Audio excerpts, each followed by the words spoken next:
Matapos itong marinig ni Danilo, lumingon lang naman ito kung nasaan natapat si Nuli. Pagbalik niya ng tingin sa lalaki, ay ang paglabas naman nila sa ruweda na wala ng dalang tandang.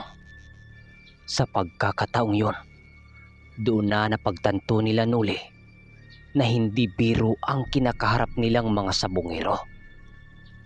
Nuli, ano kaya kung iwasan na muna natin ang grupong yan? Hindi maganda ang kutob ko ng mga oras na ito. Wika ni Danilo dito kay Nuli, habang nag-iisip ito sa maari nilang gawing pagganti. Narito naman tayo kahit anong mangyari. Huwag tayong susuko sa laban na yan. Manok lang yan. Kung maubos man nila ang dala nating ng araw na ito, may makukuha pa naman tayo Wika niya. Tama ka, Kanuli. Di dapat natin katatakutan yung mga yan. Sila ang sumira sa kabila mong manukan Kaya dito pa lang, lalabanan natin sila. Sabat naman ni Guyo, habang pinakiramdaman nila ang kilos ng mga kalaban. Hindi nila napansin na may grupo na palang lumalapit sa kanilang kinaroroonan. Ikaw pala ang Nuli ng Altagan. Konting-konti na lang. Aalis din niyang mga tauhan mo sa lupaing yon. May inihandang pagsalakay si Ginoong Ignacio sa inyong nasasakupan. Kaya hindi maglaon. Mabubura ang lahat na iyong pinaghihirapan. At sisiguraduhin din namin ang araw na ito. Matatalo namin ang lahat ng mga panabong nyo. Wika ng isang lalaking may kalakihan ang pangangatawan, na may suot-suot na porsilas na gawa sa buto ng hayop. Gawin mo ang naisin mo. Hindi mo pa alam ang kinakaharap mo, bulaw. Sagot naman ni Nuli sa lalaki, sabay kuha ng isang manok na gagamitin niya sa laban. Hindi rin naman naglaon. Umalis na ang grupo kasama pa ang ilang mga bata-bata nito. Sa pagkakataong ito, ginamit ni Nuli ang isang taktika na hindi pa nababasa ng mga kalaban. Matapos niyang tarian ang tandang, ginamit niya ang isang kaibigan niyang si Guyo upang magsisilbing salaming replika ng ritual ng kalaban. Ipapahawak niya dito ang tandang bago ang laban upang akakalahin ng mga nakakita dito na walang kahit na anong dasal ang sasalo sa kanila. Ginagamit niya ang natutunan niya kay Mang Carpio na tinatawag na lihisang talikod. Ilang minuto pa ang makalipas, nasa loob na sila Danilo at Guyo. Nang malapit ng bitawan ang mga manok, agara namang pumasok doon si Nuli upang siya na ang magbitaw sa ruweda. Nang akmang bibitawan na ni Guyo ang tandang, bigla namang sumulpot dito si Nuli, sabay kuha sa tandang niya. Sa pagkakataong yon, biglang nagkatitigan sila Nuli ng kanyang makakalaban. Pagbitaw ng mga tandang, walang sabi-sabi, kaagad sinugod ang pambato ni Nuli. Habang yung kanya, tumutuka-tuka pa yun sa lupa. Pagbangga noon sa pambato nitong si Nuli, biglang napahiyaw ang mga tao dahil yung kalaban pa ang nabuwal sa kinalagpakan nito. Kaagad din namang nakaporma ang pambato ni Nuli na para bang natutunugan na nito ang sumanib ng manok sa kalaban. Tumayo din naman ang kalabang nabuwal at walang habas na nagpapakawala ng mga atake. Pero ni isang palo sa mga ito, hindi tumagos sa baluti ng tandang na nilapatan nila Mang Carpio ng mga karga. Maya-maya pa, nakita nila ang mga solidong patama ng manok ni Nuli sa kalaban. Napahiga noon sa lupa ang kalaban habang wala itong habas na pinaulana ng atake.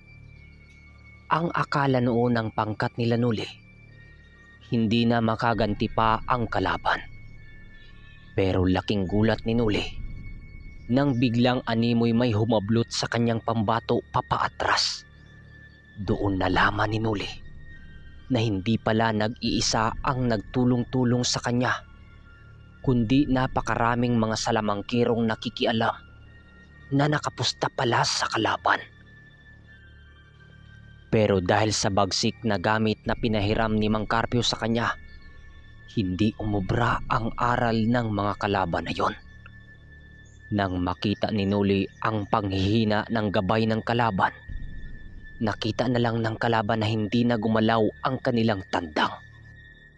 Sa unang laban na yun nila Nuli, natalo nila ang isang galamay ni Ignacio. Paglabas nila ng ruweda, halos wala namang mapaglagyan ng saya ng kanilang mga kasama. Sila Manong Duming naman noon, magamat nagkakainitan na sa inuman ng tuba, nanatiling alerto pa naman ang kanilang wisyo. Ngunit kasabay ng paglipas ng minuto at oras ay ang paglaho ng mga presensya ng galamay ni Ignacio sa sabungan. Hinihintay nila ang muli nitong pagpapalapit sa kanila, kung uulit ba ito sa kanilang lalabanan. Pero talagang naglaho na lamang ang grupo na yon. Kanuli, Manong Duming, hindi talaga namin makita ang grupo na yun eh. Tila ba umalis na ang mga ito? Wika naman ni Ledyo sa kanilang grupo. Pagtingin ni Nuli sa sikat ng araw, nakita niyang nasa 2:00 pa ito ng hapon. Ang hinala nila noon, umalis ang mga ito upang paghandaan ang pagsalakay nila pasapit ng gabi. Animoy nalaman ng mga ito ang nalalapit nilang pagsalakay. Sa patuloy ng kanilang pag-iikot sa sabungan, nakita nila ang ilang mga sabungerong lumalabas na ng sabungan na tanging mga bayong na lang ang dala-dala. Alam naman nila Nuli ang kinakahantungan nun, kundi natalo sa sugal at sa mga manok. Hanggang sa mailaban nila Nuli ang pangalawa nilang manok. Dahil ordinaryong mga mananabong lamang ang natapat nila, kaya't hindi na ito ginamitan pa nila Nuli ng mga dasal. Lumaban siya ng patas sa mga ito. Pero alam nila Nuling lalamang sila sa panalo dahil kabisado niya ang lahat na uri ng balahibo ng manok. Ngunit sa pangatlo nilang laban ay hindi nila akalain na may mga antingero pa palang dumayo din sa nasabing sabungan na yon. Mukhang dihado tayo, Kanuli ah. Marami ang nagbato ng pusta sa kalaban eh. Wika ni Danilo. Oo nga eh.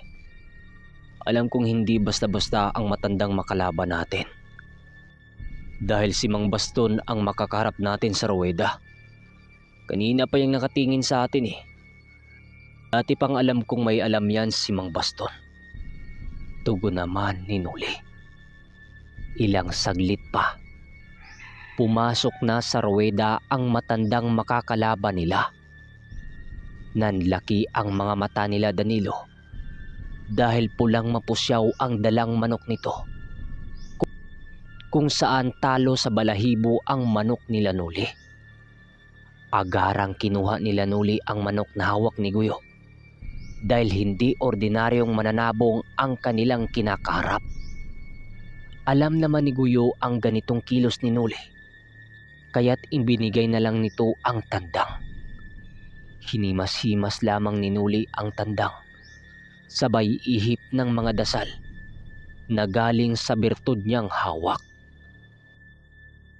Hindi ko akalaing ganong balahibo ang itatapat ni Mang Baston sa atin, Uli. Kaya ba yan ang pambato natin? Tanong ni Guyo. Magtiwala ka lang, par. Kaya ng pambato natin ang ibabatong dasal ni Mang Baston. Hari man yan sa lugar nila. Hindi tayo atras. Wika niya dito. Matapos, naglalakad na sila sa gitna ng ruweda. At gaya ng inaasahan, naghiyawan ang mga tao sa paligid dahil sa kilala nga ang makakalaban nila. At sigurado na ang panalo nito. Pagbitaw ni Nuli sa tandang, doon na nagsalpukan ang mga tandang laban sa nagngangalang Baston. Ngunit hindi man lang tumagal ang laban na yon dahil kaagad nagtamuyo ng 4 na sugat sa katawan. Ganun na lamang ang pagkagulat ng kalaban ni Nuli dahil hindi nito akalain na magawang matalo ni Nuli ang tinataglay nito. Bata pa lamang kasi itong si Nuli noon. Kilala na ang matandang yon na si Bastong Agimat. Tahimik na nakatitig ang matanda kay Nuli na hindi kalaunan nawala din ito sa kanilang paningin. Makalipas ang 4:00 ng hapon, halos batak na batak ang kanilang mga wisyo sa tuba. Doon na rin sila naghapunan sa lugar dahil hindi na sila babalik pa ng Altagan para lang kumain. Sinabihan pa nila Manong Duming sila Guyo na mauna na itong umuwi dahil may mahalaga silang misyong dadaanan. Ngunit tumanggi ang mga ito pati na sila Diego dahil ang gusto nilang mangyayari kasama silang pumuksa sa mga nilalang na salot sa lupain ni Nuli. Sa pagtahak nila Nuli patungong baryo ng angkan ni Ignacio, pinili nilang magmasid ng maigi sa mga gubat. Hindi na kasi nila nagawang magsindi ng mga sulok dahil ayon sa ermitanyo, labis na mabubulag sa liwanag ng apoy ang mga nilalang naninirahan sa gubat. Maari kasing ang ilang mga nilang na nakatira sa bundok ng baryong malapit sa lugar ni Nuli ay may nakagawa ng bumaba dahil sa pag-iba ng presensya sa paligid. Ilang oras pa ang lumipas, nadapo na nga sila Manong Duming sa paanan ng bundok. Kasabay nila ang pagsipat sa mga paanan nito ay ang mga nilalang na nakaabang na sa kanilang dadaanan na patungong baryo. Dahil sa kanilang mga nasilayan, bigla silang napahinto sa kanilang paglalakad upang pagmasdan ang mga nakabantay sa daanan. Sa pagsipat nila Nuli dito, doon nila napagtanto na ang nakabantay sa mga daanan ay ang kamag-anak ng mga aswang na kanilang napatay na si Enrico at yung mga lalaking nakita nila kanina sa sabungan. Tama sila ng hinala. Inaabangan sila nito, kaya bigla na lang itong umalis sa sabungan. Dahil sa hindi pa naman sila natunugan ng mga ito, pinili nilang muling magkubli sa paligid. Sa pagkakatanda ni Nuli, nasa 6 ang bilang ng mga ito, kung kaya't madali lang niya itong mapatay kung nanaisin niya. Ngunit bago siya gumawa ng hakbang, kailangan niya munang pahandain sila Guyo at ang 2 niyang tauhan dahil magiging madugo ang labanan kung magkataong mabubulabog ang mga ito. Kailangan din niyang sumangguni sa ermitanyo kung tama ba ang gagawin niyang hakbang. Sa mga kaermitanyo, hanggang dito na muna ang ating kwento. Pasensyahan nyo na dahil madalang na ang pag-upload natin. Pero sa buwan na ito, sunod-sunod tayong mag-upload. Nagkasakit kasi ako mga kaermitanyo, kaya hindi ko talaga maipipilit yung sarili ko. Maraming salamat.